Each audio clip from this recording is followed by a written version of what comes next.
exactly what I read in these cards. Things are changing for you and your ex. They're changing for the better, but you still need time. Okay? So my advice is not to don't do anything, because that's ridiculous. But my advice is to go a little slower. And remember that Four of Swords, because that could be your ex, which is the need for more time. But I think you're both growing, and you're both getting there, and you're both going to get what you want. This is a marvelous reading. I'm going to read those cards again, just one by one. The Ten of Swords, the Four of Swords, the Six of Swords, and the Two of Swords, the Ace of Swords. And then as you are working to keep this. Okay. Thank you.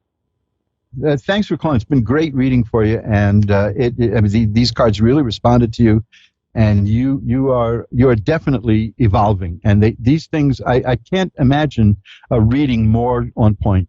I think you're coming into getting exactly what you two want if you can do it. You know, you have a good shot at it, and that's a long way from that first card of somebody, the Ten of Swords, which shows a person lying face down in the mud with swords in her back. You know, that's a long to go from there to the Ten of Cups. That's beautiful.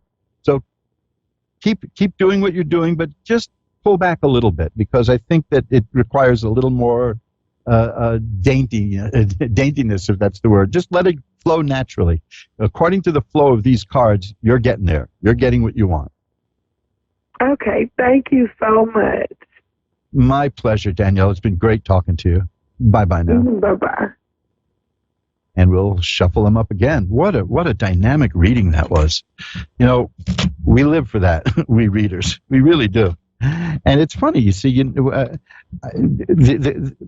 before the subject of how's the ex doing came up, I had those sword cards, you know, that told me that this was going to be about a relationship that ended, or something that ended. I just understood it to be a relationship by looking at the other cards. That's how it goes, you know, and that's marvelous when the cards can. This is what I mean by information. These cards are shedding light. They're giving advice. Now, notice that the cards. One of the kind of readings that we shouldn't do is, should I sell my home right now? You know, should I put that money into the stock market? Yes or no? You know, we don't do that. When people ask me a yes or no question, my answer is always flip a coin, heads yes, tails no. Because as soon as that coin is up in the air, you're going to know which way you want it to land. So you really do know what you want most of the time. But instead of saying, should I put money in the stock market, the question would be, if I put money in the stock market, what will that look like? That we could work with. A tarot reader can sink his teeth into that, even real teeth. You know, you could tear that, and you could tear into that. You could really do it, and like I said, when you get a longer tarot reading with me at very affordable rates, why, we just spend all the time we need, and we get it done just talking, you and me, like this, without a few million people listening. We're all shuffled up now, and Jessica in Venice, Louisiana is next. Hi, you're on with Reverend Elliot, Jessica. Yes. Hi, how are you tonight? Good. Well, let's see if we can make that any better. What would you like me to look at for you? My friend passed away. I'm very sorry to hear that. Was that suddenly? Yes. Oh, that's terrible. It's just terrible. Recently, I assume, right? Yeah. So are you looking for a message? Yes. Okay, let me see what I can do. I don't usually, well, this is almost a joke now, because I always say this. I don't usually do this, but I do it if certain cards show up, and then I know I'm on the right track. So let's see if they show up for you. And if not, and I'm just going to tell you what I see anyway, and go on the supposition that that this is what that is. So I'm going to shuffle them up again. Okay. Now, cut the cards, and okay, this is interesting stuff. I do believe that this is giving an answer to your question.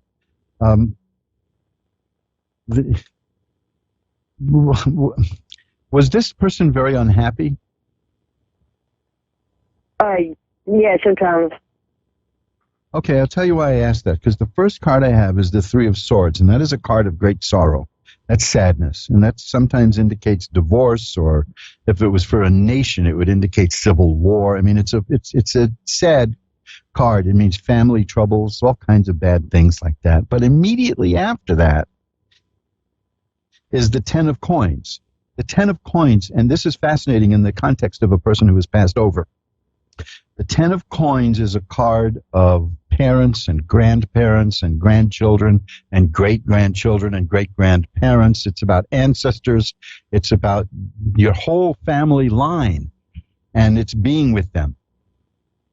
So I'm reading this as a person who is now with all the ancestors. Now, of course, that's the old Chinese expression to say when somebody passes away that he is now with his ancestors. But that's what I'm seeing here. Now, the Wheel of Fortune is here, and that tells me that the situation the person had, the very sad situation the person had, has changed. The next card is the Six of Rods. That's a card of success. And the next card is the Ten of Cups, which I've had twice so far tonight, is a card of happiness. So now get this. We start with the Three of Swords, which is great sadness, and we end with the Ten of Cups, which is great happiness. So I'm seeing that this person, it's scant comfort, of course, but people always would say, well, he's in a better place now. But that's what I'm seeing here. I'm seeing that your friend is, in fact, in a better place.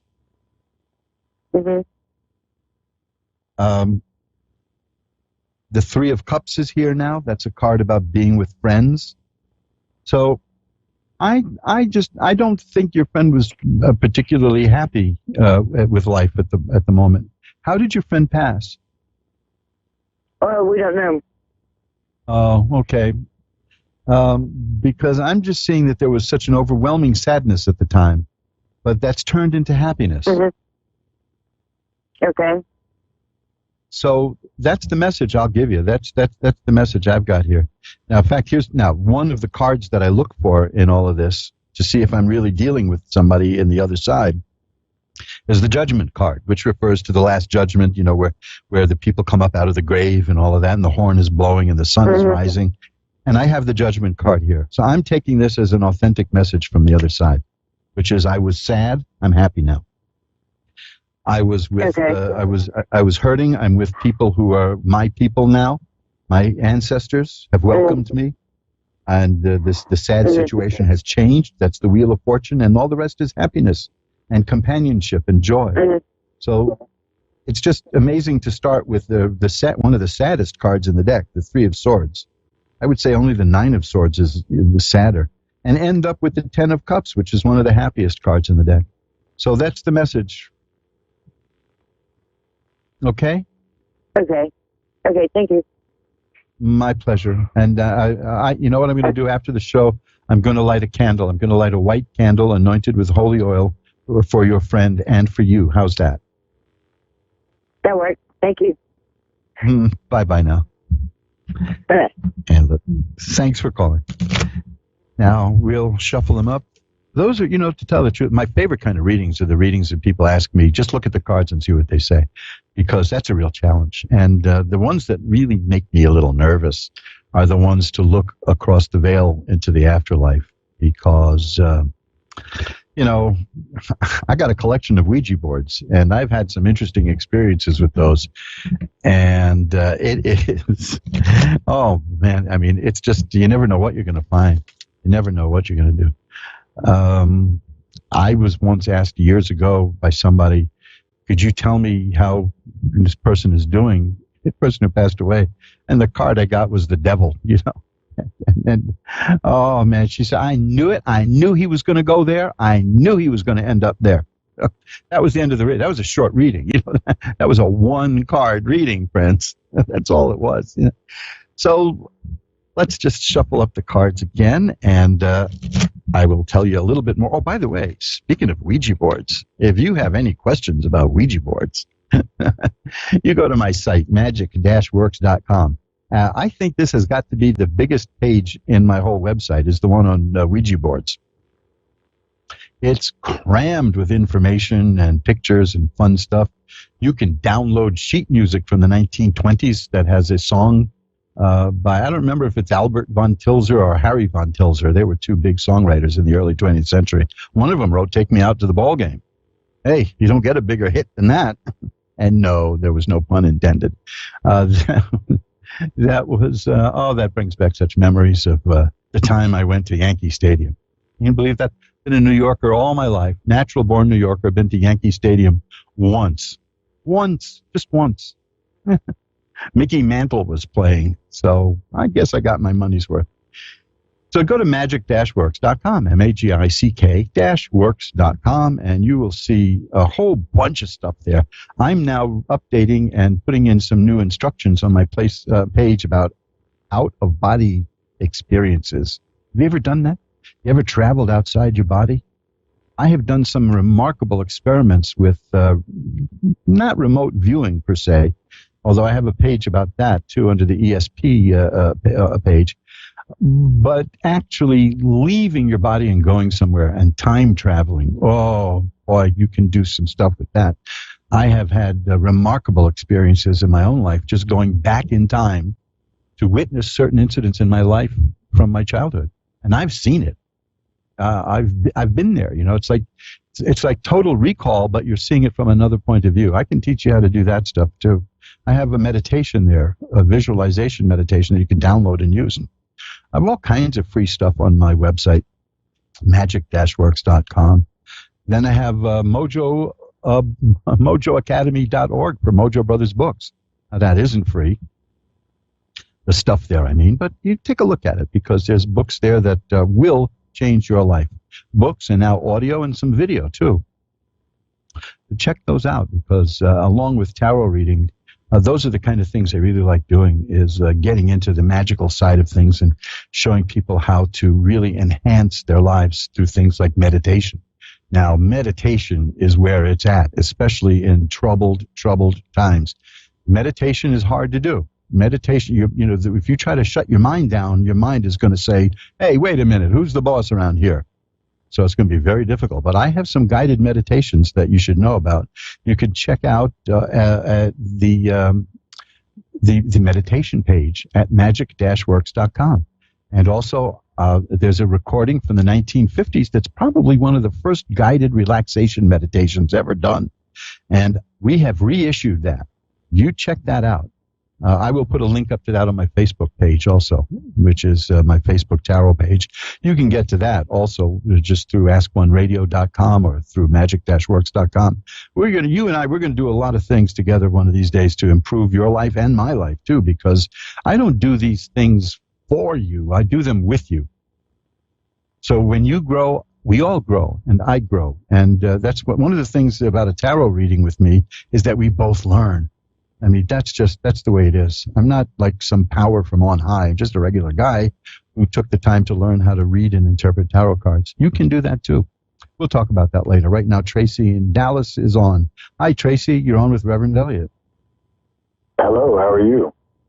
I'm doing well. How are you doing? I'm doing fine. Amidst all of the chaos that's going on right now. Doing fine. Yeah. Tell me about it. I mean, I'm in New York, so people driving around. People driving around the country with New York license plates are getting avoided on the roads. So wow. Well, my heart goes out to all of the citizens in New York at this time, and all across the world, as a matter of fact. Yeah, that's true. Well, let me tell you something. It's really not as dire as the media is making it out to be. I do the numbers every day. I look at the health department. I look at the Centers for Disease Control.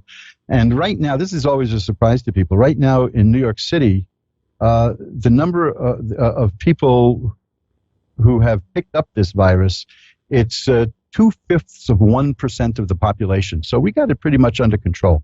It's not, ain't no nightlife to speak of. And I think there's a few bartenders who think I must have died. But, this is, but, 2/5 of the population, that's pretty good. So, right. we got to at least give each other credit for keeping this thing in check.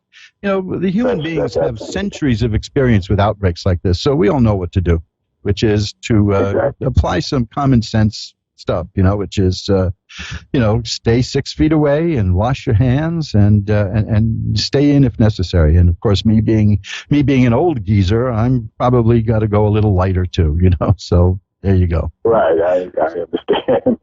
Well, I agree with you, and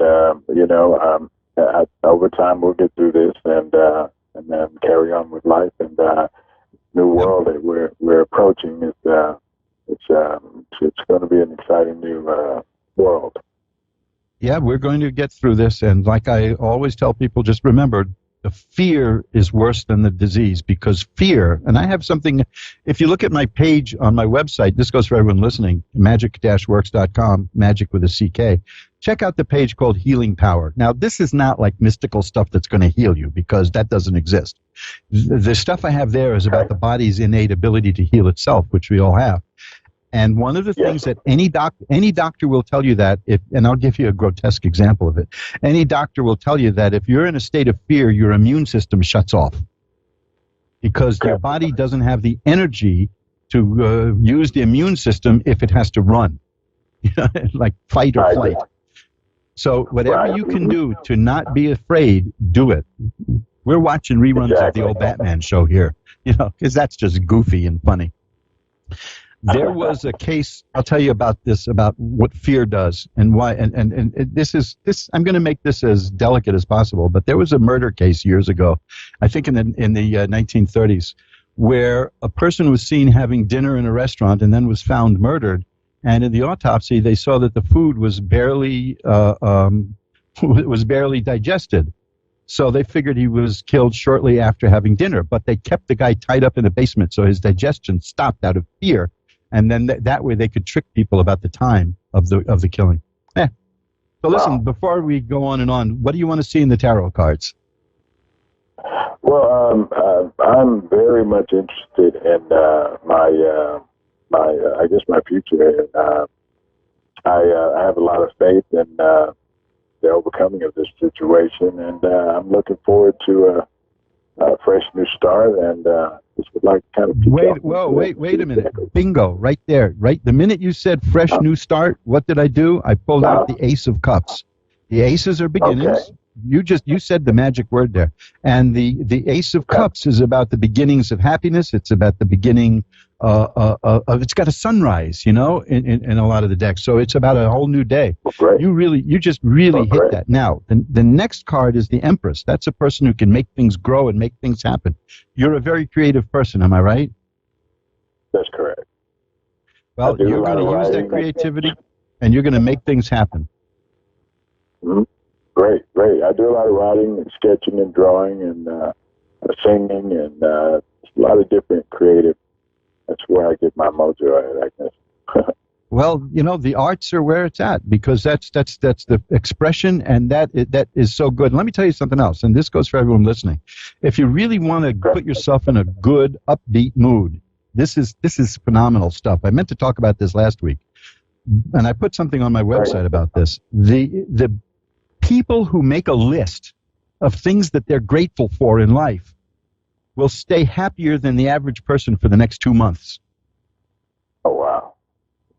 So that's something that everybody can do too, is let's all make a list of something we're grateful for. But what I'm seeing here is that, like here, there's the Ace of Cups, the Ace of Swords. The Ace of Swords is about a new way of seeing things, a new way of thinking, a new way of seeing the world. So yeah, you're headed for a really, really good time. The Sun is the next card. Healing, growth, health, all the good things from the Sun. So I only stopped you because what you said was exactly the card that I got about a new start and happiness and growth. So you're headed for the time of your life, literally. Great. I feel that as well. I mean, I'm excited, And well, the cards are confirming what you feel. That's for sure. Great. Well, I'm going to see if I can get one more reading in before I go. I've only got a few minutes left, but keep in touch. I'm here every Wednesday at 11 Eastern, 10 Central, 9 Mountain, and 8 Pacific, and we will get through this. And we're all going to keep as positive as we can. Okay. Well, I was excited, and I'm grateful for you guys to have me on, and you are an amazing host, and I'm going to continue to listen to the show, and I encourage everyone out there to keep listening. Thank you very much. That's a beautiful thing to say. I really appreciate it. You made my night. Bye-bye. Great. All right. Now, I got the cards all shuffled up. Let's see if we can get in one more call. And Corinna in Washington. Hi, you're on with Reverend Elliott. Hi. Hi, what can I look at for you tonight? Don't mean to rush you, but we're up against the clock here. It's amazing how fast this goes. What would you like to look at? My romance. The romance. Romance, okay. Let's see what we've got here. Well, you're facing a lot of competition, is what I'm seeing here in terms of romance. But things are going to happen. I've got that's the 5 of rods. It's about stiff competition. I've got exactly the kind of cards you're going to want, too. The 8 of rods is about something that's on the way now. It's just like that feeling that I had with the last call, that something is coming good. There's something coming at you, and the next card tells what it is. And the next card is the 2 of Cups. Okay, the 2 of Cups is the card for the beginning of a new relationship and a new romance, or if you're in a relationship, it means it's going to reach a new level. So that's coming right at you now. Now, here's the Knight of Cups. The Knight of Cups is the beginning of a new relationship that's just taking shape. Remember, cups are about romance and emotion and all of that good stuff. And the Knight is the beginning. Now, the Knight can be a little uncertain because the Knight is on horseback, so it jumps around, like on a chessboard even. But it means that something new and exciting is coming. Oh, bingo, the Ace of Cups. How many times do I get the Ace of Cups tonight? That means we're all on the verge of something good coming. So, yes, there is. The 8 of Swords is the first card I got, which is a person who feels that there's nothing happening, that you're stuck, you're not going anywhere. The 5 of Rods is the card that led me to say that there's some stiff competition out there, but the 8 of Rods says something is coming, and the next 3 cards tell me exactly what it is. There is no doubt in my mind. 2 of Cups, Knight of Cups, Ace of Cups, that's a relationship. That's a romance. Okay? Okay. And I think it's going to be really good for you. What I needed to know. I've got 2 more cards here. Get this. The Lovers. Now, there you go. You can't get better than that. And the Temperance card, which is a card of balance, which tells me it's going to be a really good relationship. It's going to be well balanced for you. So let me know how it works out. You got something really good coming just around the corner. Thank you. Bye-bye now. Thank you. Bye-bye. And that's it, folks. Here, we just shuffle the deck up. And that's it. We've got through another edition of Reverend Elliott's Magical Window, the show that asks the question, when will he stop talking and read those cards? I just love communicating, and I get such a burst of energy. Sometimes I listen back to these shows and I hear, hi, this is Reverend Elliott, at the beginning of the show. And by the end, I'm talking like 9,000 miles an hour. I could keep going forever. In fact, if you called me after the show somehow, if you emailed me, we'd probably get into a conversation. But don't do that because I'm going to try to get some sleep tonight. I usually don't get to sleep till about 7 in the morning after I do the show because I'm so keyed up. But there's so much positive energy out there, folks, and that's what I want you to stick with. I want you to stick with the positive energy. Remember, I told you, fear and stress can make us sick. I have a link to an article about that at the Healing Power page on magic-works.com. I have a 10-minute video by Dr. Bruce Lipton. Look him up. That is a doctor. I mean, we're talking about a healer, a real doctor. And he knows that he doesn't heal anybody. Now, that sounds odd, right? But he knows that we heal ourselves. We all, when you cut yourself and you put a bandage on it and then it's healed. How'd you do that? There's a lot of stuff you did that you don't take credit for, You got blue eyes? How did you do that? You did that. They're your eyes, you see. So there's power there. We all have more power than we know. And in fact, I have a book about that. It's called Bending Spoons with Your Mind and Other Miracles of Mind Power. Folks, if you needed mind power ever in your life, it's during a time of stress and fear. You can't let that get to you because the fear itself can damage you forever. Fear is deadly, And that's why I always talk about the book Unmasking Fear, which you'll find at mojoacademy.org. I'm not going to go on and on and on and on about that. Just check it out. You will thank me for it if you read it. You can see at Amazon.com, and you go to the link, that there are 2 people there who wrote reviews about how important this book is. These are verified readers who bought the book. So we'll be talking about this in the weeks to come, because don't give in to fear and don't give in to stress. Easier said than done. I can show you how to do it. I can show you how to make that happen. So I've got to go now. We're going to be out of here in a matter of seconds. So until next week, remember, time flies. It's 2 minutes. Have I really got 2 minutes to go? Yeah, okay. Wow. Well, so what can we talk about for 2 minutes? Let's see. I'll tell you what I'll do. I shuffled up the cards. Let's pull out a card to see what the situation in the world is like now. Bingo. Again. Gosh, I love these cards. The Star. Hope and optimism. Hope and optimism. Now, you couldn't get a better reading than that. The next card is the Wheel of Fortune. That means this too is going to change. The situation is going to change. The Tower struck by lightning. Notice that these are all major cards. That means the situation is going to change, and it's suddenly. And the next one, unbelievable. Also a major card. It's the Sun, the card of healing and growth. Just what I got for the man who called from Texas, Tracy. We got the Sun, which is healing and growth and happiness and health and all the good things. You know, people think bad things come from the sun because we're trained to think that the sun is going to poison us and kill us. But that's only if you overdo it. People who work out in the sun actually have a lower rate of sun-related diseases than other people who try to cram in sun, a day at the beach and then do that. No. So listen, that is the prognosis that I see. The Star, the Wheel of Fortune, the Tower, the Sun. These are outstanding, positive, wonderful cards. Again, go to my website, magic-works.com, magic-works.com. You can contact me through the contact form there if you want a full reading. If you feel you need a reading, you need someone to talk to, give me an email. Send me an email. Shoot me an email. But go to magic-works.com and look at the Healing Powers page and see how dangerous stress is. So now I'll say it again. Till next week, remember, time flies. It's up to you to be a navigator. Bye-bye now.